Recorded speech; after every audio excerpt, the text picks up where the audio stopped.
So you had an experience last night. Holy cow. In your bedroom. I can't wait to hear about it. Yeah. Oh, yeah. It's hot, all right. Hot. Well, about 1:30 in the morning, right? You know, yeah. Dead asleep, right? My favorite. You're like in dreamy land, dreaming about all kinds of things.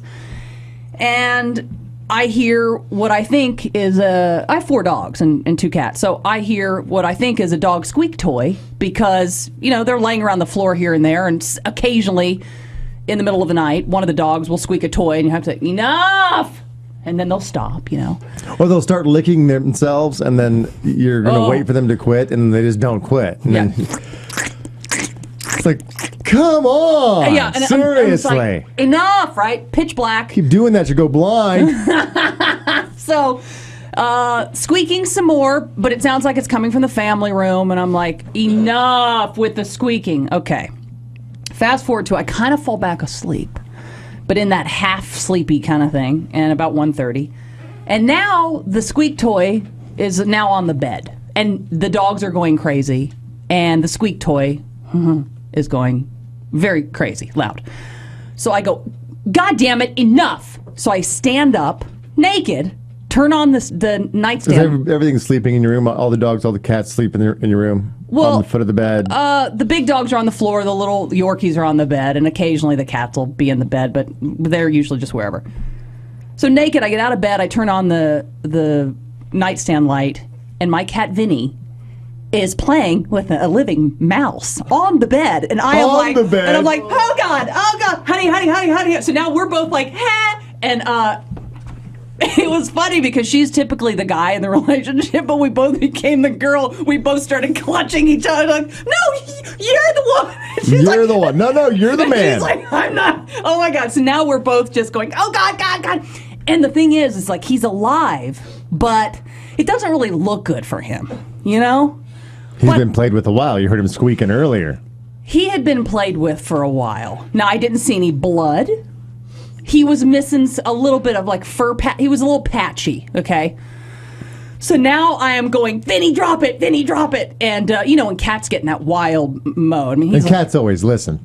Yeah. You know, normally he obeys every command. They usually just go, Yeah, Vinny, drop it. Oh, okay. I know.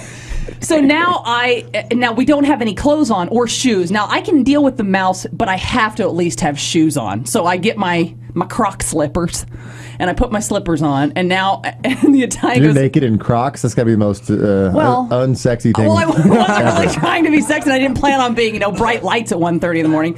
So now the Italian's like, what do we do? Because now the thing is running all through the house because Vinny's chasing it. And it's at times running quickly, and at times running slowly, and then it's behind things, and I'm going, okay, I don't know if we just go into the room, close the door, and let whatever will be.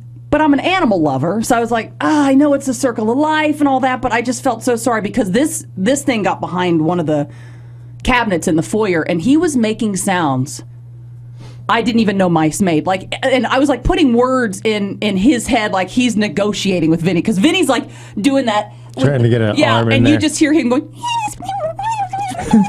and like he's going, dude, listen to me, it's cool. I got a family. My wife just a kid. I got stuff. I was out. I was trying to get food. 9 kids, their eyes aren't even open yet. And so he's doing that, and he's just, and I'm going, oh my God, I'm horrified. So now I can't touch it, and You can touch it. Well, I couldn't touch it. There's no way.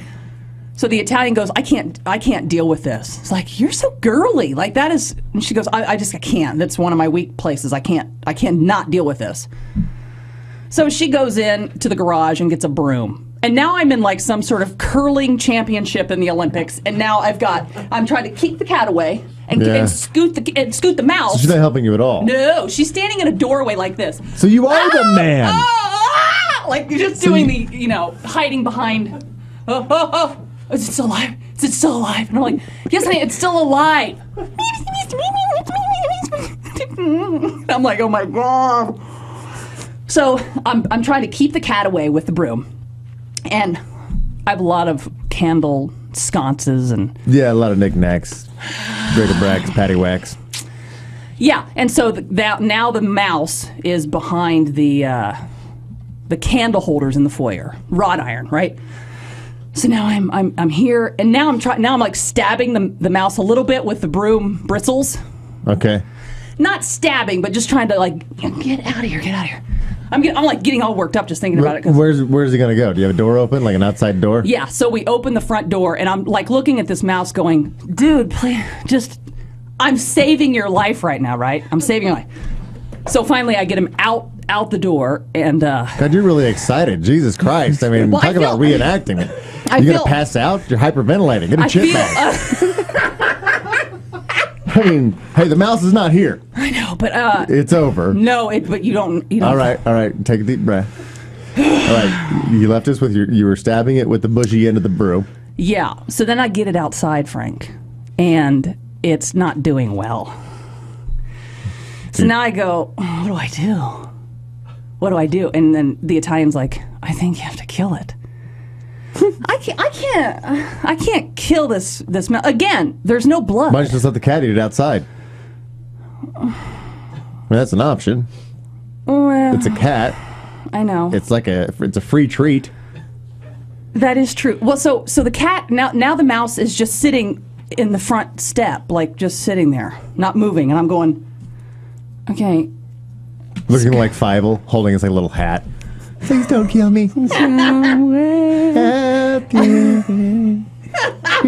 the pale moonlight. Oh my God. So now he's just sitting there. And now I don't know that if I've done a really horrible thing because I've saved this. Or did you? Maybe you just whacked it so hard with the bushy end of the broom that you're the one who actually killed it. The cat knows how to play with a mouse. No, I did. Oh, and he did forever. I didn't stab it, but I was like putting the bristles like in between the candle holders to be like, go on now, go on. And but so you were doing it directly on the mouse. Go on. Well, like brooming, like sweeping him, like get the hell out of this house. I'm trying to save your life right now. Yeah, but if a giant had twined some timber together and put a big, large stick on it and was just trying to get me out from behind the couch, I can imagine how much that would have felt good on my back. Be a little painful. So now he's outside, and I look at him and I go on. Now I close the door, thinking, okay.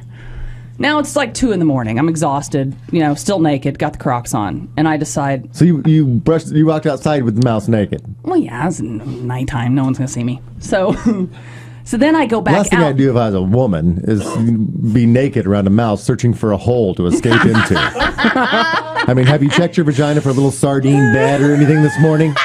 A little sardine can rolled back, a little blankie in it. Although my vagina does now have an arch. It's kind of interesting. I like it. Or the wooden matchbox bed or anything they got going on in there. The thimble nightstand. Oh, yeah. So I go out and I look for him because now I'm all concerned that I did a horrible thing. Even though in the moment I'm saving this mouse's life. And then I go back out and he's just sitting in the bushes, not moving again. And then this morning he was gone. So I don't. Something else ate it. Or he went, all right. Oh man, that was close. That was awful. Holy cow. And he's fine. But I don't know. So I don't know if I did a good thing or a bad thing. But that was disgusting. I have the heebie-jeebies. Now I'm looking everywhere in the house because now if the cats are looking in a certain area, I'm like, oh, God, there's another one. Because the cat, obviously, I don't think the mouse was in the house. The cat... Well, it was in your bed. No, but he brought it in. You know what I mean? Wouldn't you see that? Well, no, I kept hearing the dog door where the cats go in and out. You know what I mean? And I think he brought the mouse in like to go, hey, look what I... A mouse couldn't walk through the cat door? I don't think so. In a way, baby, move right. In through the cat door. I don't think so. So I I'm think in one of those moods. I'm sorry, people. Yeah. And the Italian. If you have a door, I mean, but it's like anything can walk in there. You could have a possum in your kitchen. No, well, I think that would make more sense. But I don't think mice can't push. Mice can't push. No, but see, like the base of the dog door is solid. It's like plastic, so you have to sort of go up. And mice can get in anywhere. I mean, seriously. But those flaps are weighted. They have a big weight at the bottom of the flap. Yeah, a weight and a magnet. So that would have to be the strongest mouse alive. It would have to be the Arnold Schwarzenegger mice. Mice are pretty strong, don't you think? I mean... Yeah, I don't know. I think Vinny brought it in as like, look what I've brought for you. And people always warn me about, I think you would warn me. No, you warned me about cats peeing on the bed, but friends have always said, oh yeah, just wait till they bring you the present. I always thought the present would already be dead. not alive and begging for his life. Yeah, usually it's dead. I mean, when we had cats growing up, they're always outside cats, but then there would be a headless squirrel on the back patio. And the cat being all proud of itself. Yeah, so last night she's like, I didn't want cats anyway. And I knew this kind of crap would happen. I'm like, well, So she wants to get rid of the cats now? Well, no, she loves them, but it's just like, I'm the one that was like, come on, cats are easy. We'll never have vermin. We'll never your have life crickets. get any better? No, I think I'm at the height of it all. Frank. Yeah, It's exactly. just at its absolute best. You have a mouse infestation in the house you're going to keep. Infestation? Well, if there's one, there's many. And so you have a mouse infestation, and you're the man of the house now. That is the most tragic part to me. Cheese, yes, it's cheese, yes, it's cheese. It's been established. Everyone loves cheese, yes they do. He's in my Gotta eat foyer. Cheese, Jesus eat cheese, everyone eat cheese, what else will they do? This is that gem that Heidi pulled a couple of months ago. Yeah, I was like, I've heard this before. And try to put it out of your head. Jesus holy But why did we play Because it? I think scientists had discovered singing mice or something. They were that mice could actually sing songs, and I think that was my what songs would they sing? I don't know. What was I thinking? That's one of those what was I thinking moments. Yeah, what were you thinking? I have a pretty big file of those What were you moments. thinking for keeping that and not just throwing it in the trash can right away? Because Eric secretly liked it. He did. It's his ringtone when you call now. When I call, yeah. But yeah, that's the most tragic, that the Italian is, she started clutching me and acting like a girl, and I was like, what are you doing? That's not my role. I think maybe someone needs to do some tub crunches if the mouse is looking for cheese inside two naked girls' bed. Might have to go slap a rag on it. There's no cheese, I promise you. There's no cheese? Are you like a manly man, though? Do you think, would that have bothered you? Like, if you had woken up, you wouldn't have been like, oh, God, or would you just... I don't know. I think everybody. I think every time you're reaching for something and it moves, you freak out, no matter what size it is. Yeah. It could be, a snake or a lizard in the yard, and you're like, it starts moving. You're like, oh, that's right. I remember because your bug on your Pepsi can or whatever. Oh yeah, the giant bug I saw in the parking lot one day. And then I realized my face was like this close to it, like, oh my God. I guess it's normal, whether you're a guy or girl, for her to sort of be like, ah! But when I lived in Burbank, there was a possum that ended up in my backyard. My dog was out there and they're kind of messing around. And so I went out there with a shovel. I was just going to I didn't have a broom. I was going to shoot away with a shovel. Yeah. And this scary. The possum face. He wasn't going to play possum or dead. He was calling me out. I'm like, oh God. Now I gotta bean this thing with a shovel. I couldn't bring it back and totally just shovel that thing over the head. I just could not do it. Me either. And that was the question last night. Like, I wasn't sure if this mouse was okay because, like I said, there was no blood. There was some missing fur, and he looked like he was worn out because the game had been going on for a while. But then I thought, what if there really was something? Like, he was clearly in distress and dying. I still couldn't have just gone, oh God, here we go. You couldn't have put it out of its misery. You can't see the good in that? Yeah, no, I see the good. I don't know that physically I'd be able to stand that feeling. That's why you're forcing your dog to stay alive? Yeah. So you can't see the good in... He's better today. Is he better? He's better. He's not as wobbly. He's not as wobbly. He's on the Rimmadill. He's on the Rimmadill. He's still wobbling around the house a little bit, but the Rimmadill is helping. Does he have Parkinson's, you think? Yeah, they're going to check and see neurologically what's going on with him, but he just has those good moments and bad moments. Like, I took him for a walk yesterday, and we're walking. I'm like, oh my God, I think he's better. And then we round the corner to come back, towards the house, and he's like, ugh. So if anybody's had a dying dog, that's when they start being better all of a sudden. Yeah. It's like, I think he's fine. You've been laying there for 3 weeks in a curled up ball. You haven't eaten a bite, and all of a sudden, I said, we're taking you to the vet. What? I'm fine. Yeah, you're like, you got the Frisbee in your mouth. Where'd this come from? He's ready for the You Can Do a Dog show. You're like, what are you doing? Like, hey, he's prancing around the house. Oh, God. We got our first tweet of the day. If you'd like to tweet the show, you can, at Heidi and Frank. This is from Big Rick. He says, that's why you need a man in the house. I'd like to volunteer. There's no man in your house, and now you need a man. I thought there was. Big Rick wants to volunteer. Well, that's why I was asking you, what would you do? We wake up and we're like, oh my God, the cat's got a live mouse in the bed. What would you do? I'd freak out if it was in the bed. Yeah. If I had been sleeping and there was a mouse on my bed. Thank you. Yeah. But once it's on the floor, I have no problem with killing a mouse. I'm an animal lover too, but it's a mouse. I think I would have kicked the covers so hard it have smashed off the ceiling and been dead before it hit the ground. I mean, just, if it's on your comforter, and you're just like, no! I would have launched that thing into the ceiling fan. Watch this. Just without thinking. I mean, instant reactions, just kick, get off the bed, boom. What a mess. I know. How the hell am I going to get that fur and blood off my ceiling? Oh, boy. Call the Merry Maids.